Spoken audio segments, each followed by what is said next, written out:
Hi, I'm Carrie. Welcome to the Be 100% podcast with the Torino Foundation. We are here at this five-star resort. I have to keep saying that because I get such a kick out of it because it really truly is a five-star It really is. resort. And behind us, like, have you ever seen a podcast station look quite like this? No, it's different. Very, but I love it. It's so amazing. So we have a super special guest. She has been with us for so many years, but I'm going to let her present herself and share with you. Hi, my name is Beatrice. I don't know. I've been here since I was a camper, since I was 5. Now I'm 26, so I've been here So forever. you've grown up here, Yeah, literally. literally. I don't even. It's just so crazy to think how fast time has gone by, but I've really grown up here. I love hearing that because, like, so in 1999, our first camp, and it was Camp Cartwheel, we had 52 campers, and I was a counselor. I wanted to do every position before I went to camp as a child in California, and that was I didn't need to go for a medical condition, but I have to tell you, I needed to go just for sanity because I had two bigger Exactly. brothers, and I was smothered at home, and so I just really wanted to go and be my own person. So I had camping in my blood. And then when we had this amazing facility, I thought, what better thing? Camp Cartwheel comes along, right? And then I was a counselor for 5-year-olds. Yeah. That's why I'm like, okay, so think, when was your first year at camp? Let's see. Probably 2001 or yeah, So just after. yeah. So you were like a little tiny The little littles, tot. yeah. Oh my God. So my favorites were the 5 years old. Come on. They They are just run so around. adorable. And they would let me dress them up and put makeup on, so we had so much fun. I had the girls for like 2 years straight. And then I started moving around Yeah. sort of and doing different positions. So you started as a camper. Yes. And how did you end up here as a camper? So I was born with sickle cell anemia.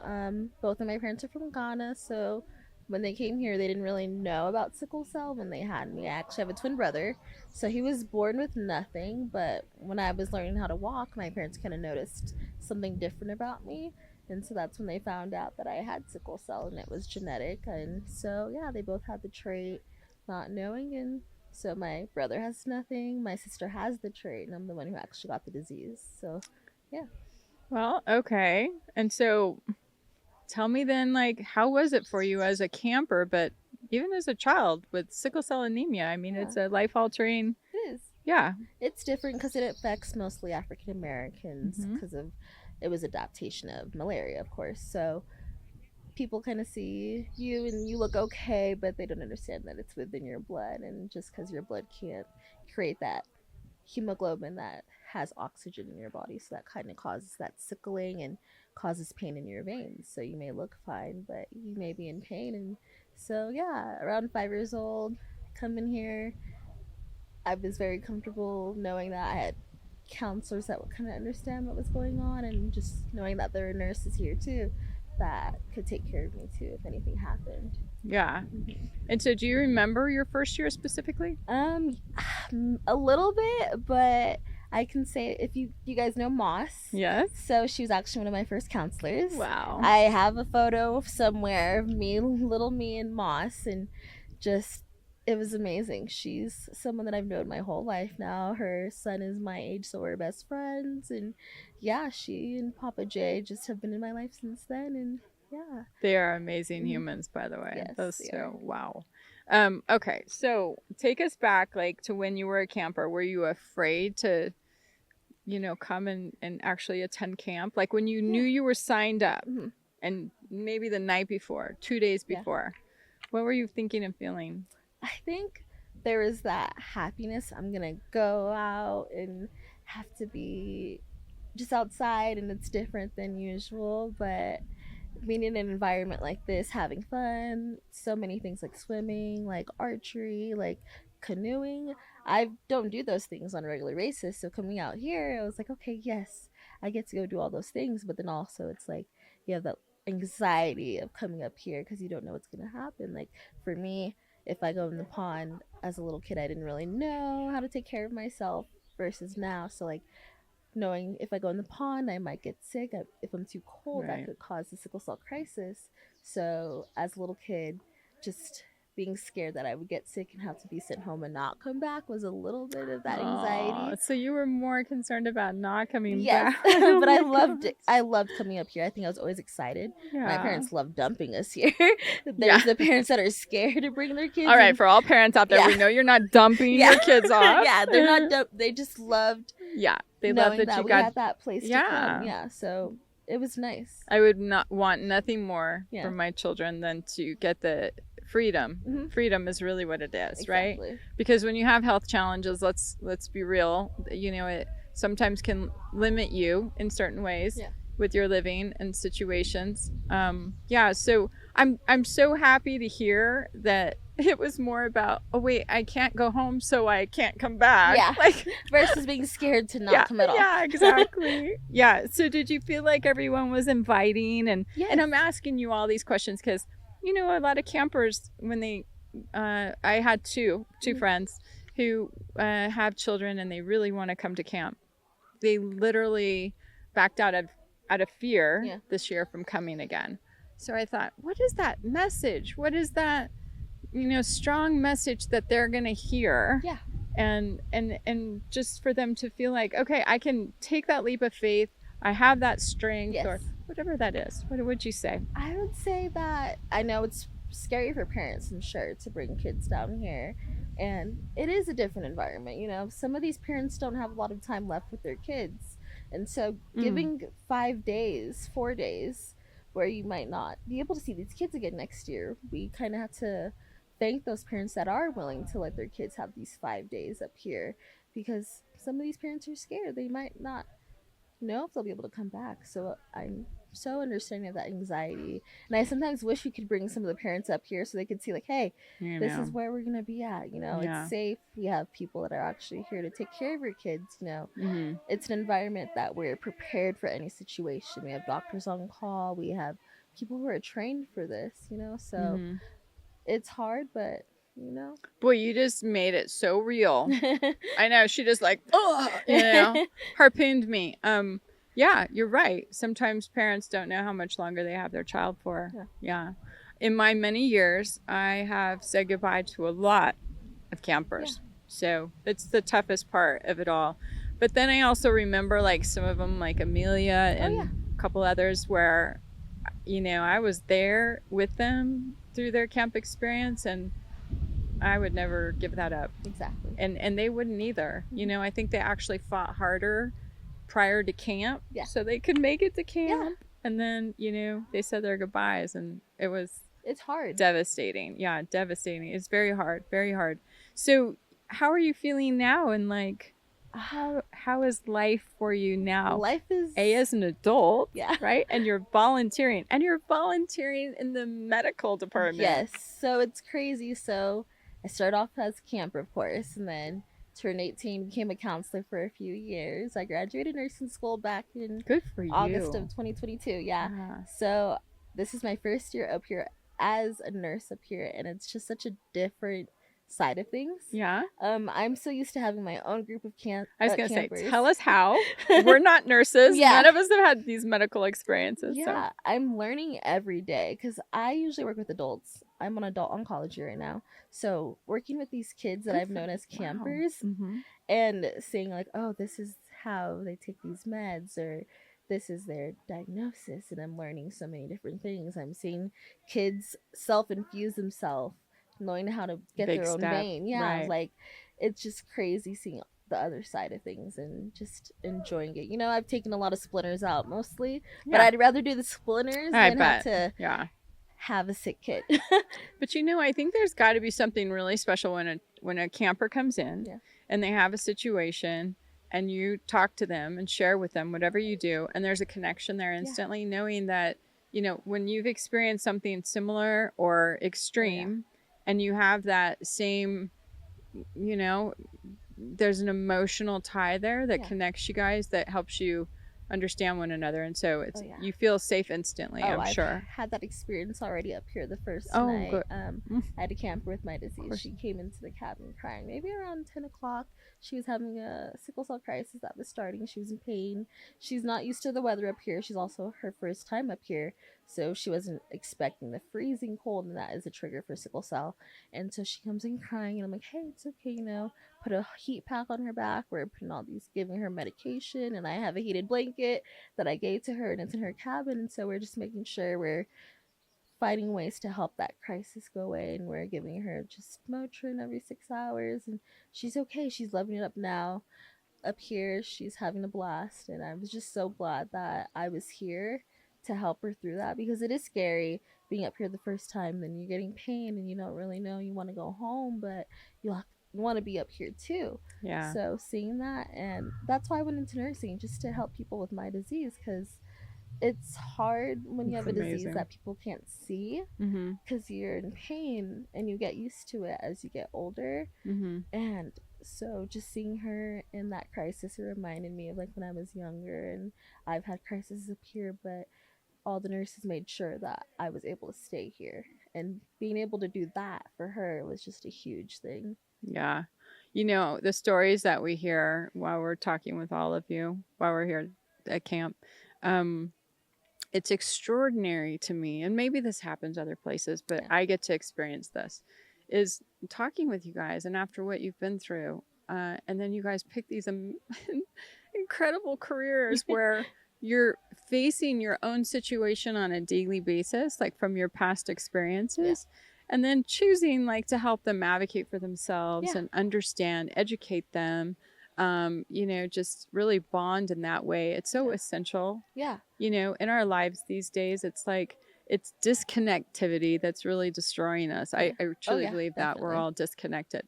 So these deep connections, right? Like, I'm sure you have great friends up here. Oh, yeah. Yeah, me too. 3 of my best friends are from camp.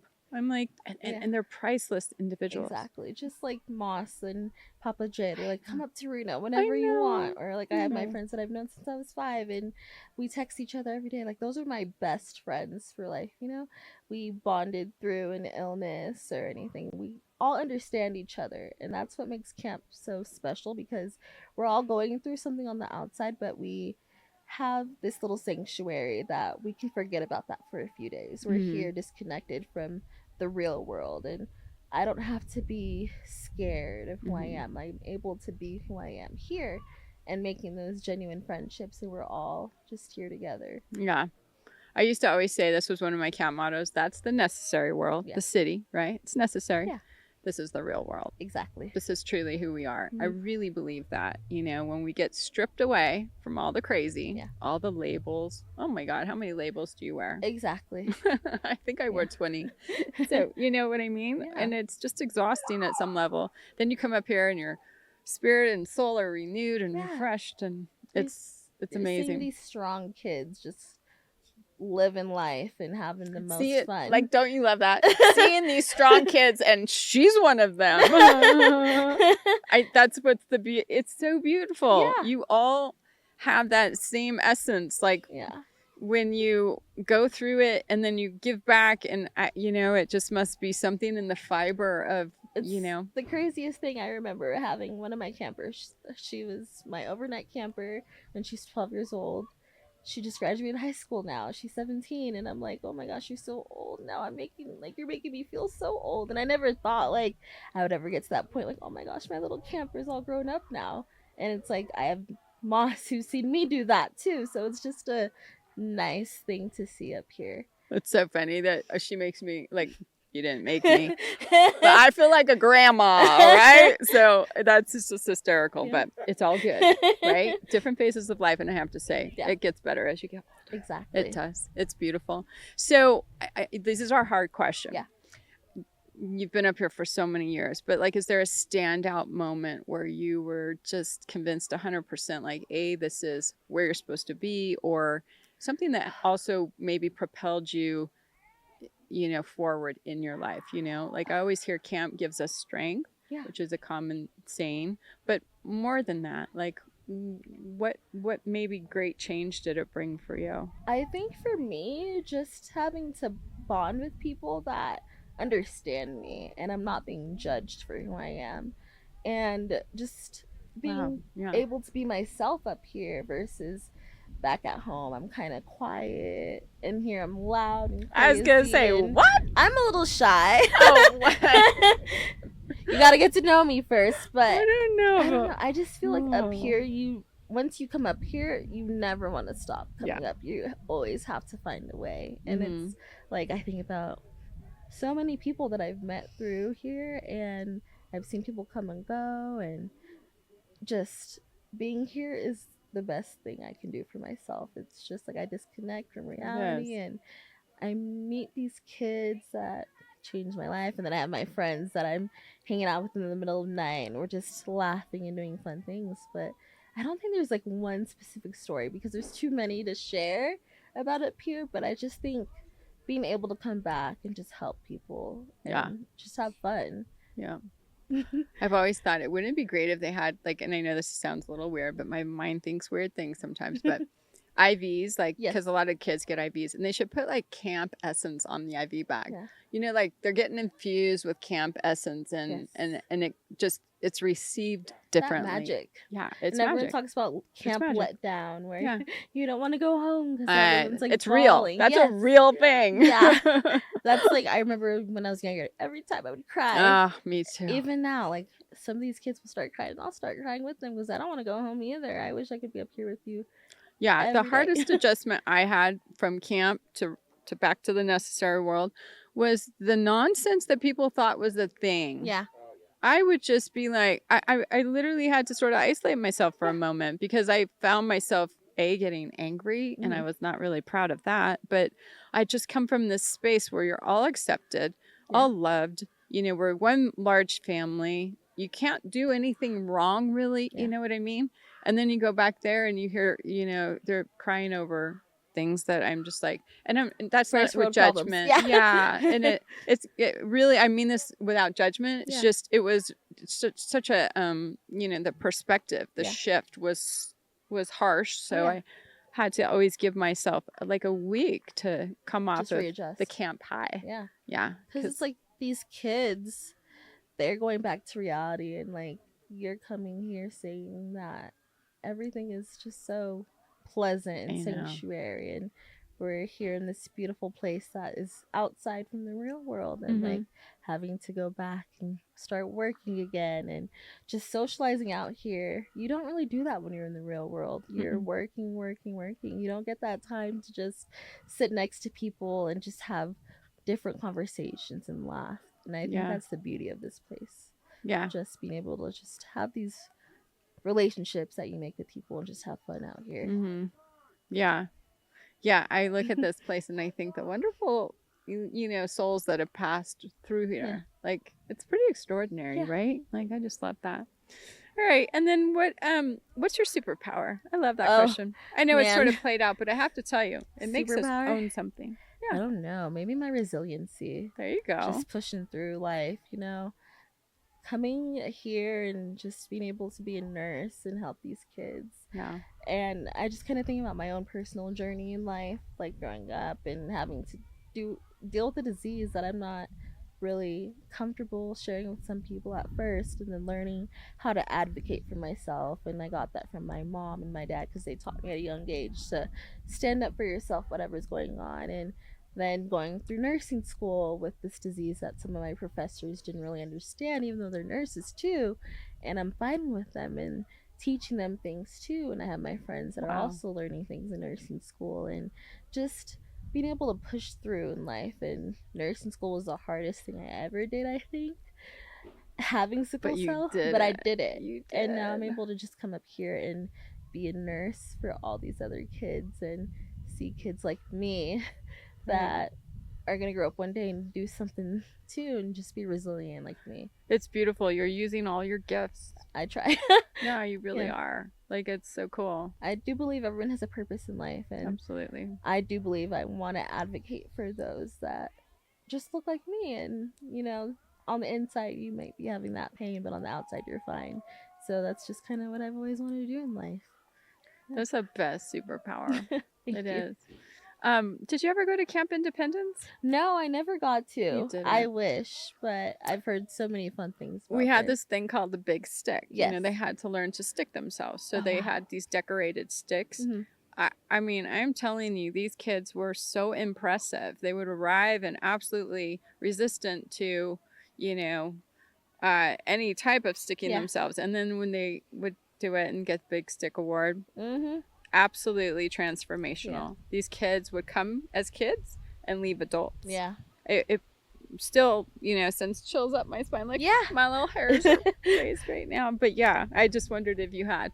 I wish. I know some of the kiddos here do go to Camp Yeah. Independent Firefly also. Yeah. And I just love that they're able to experience both sides because I know that Independent Firefly is amazing too. It is. It's just Yeah. these foundations just really help so many families. They do. And I'm thankful for NVCCF too because they've helped my family out since I was a kid. And since my parents didn't really know what to do and how to navigate life, they were able to help with so many things. And without them, I don't know where else I could have been. High five to that. No, I'm serious. Yeah.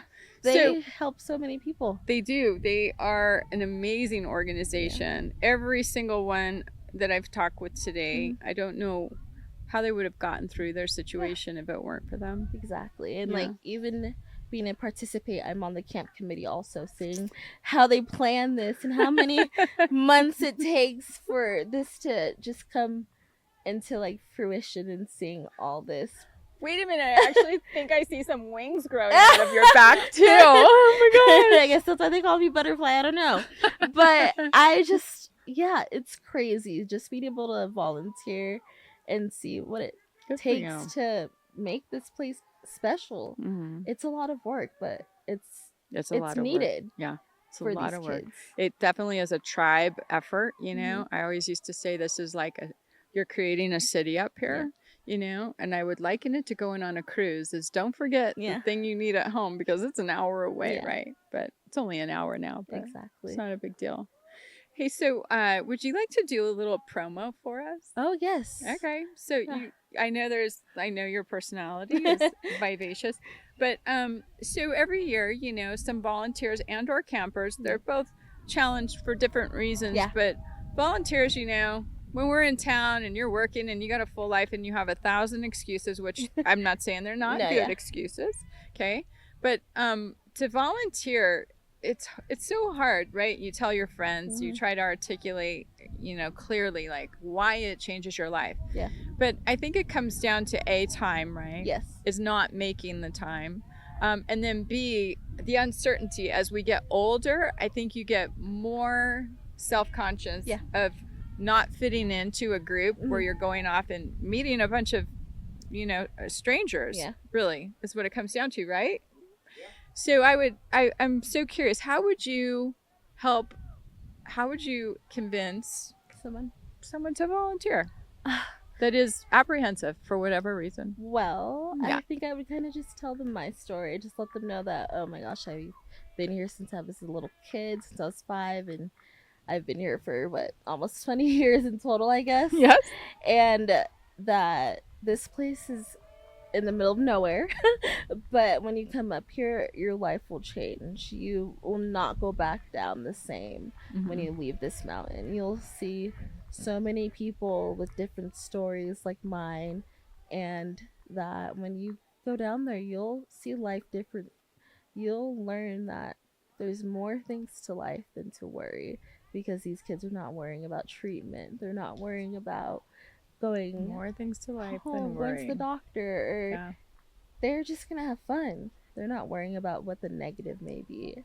Yeah. This is to be the positive, to be optimistic, to have all this fun out here. That's how I would probably convince someone to come out here. Just, you would learn so much from these kids. Yeah. Yeah. Thank you. Yeah. You do. You do.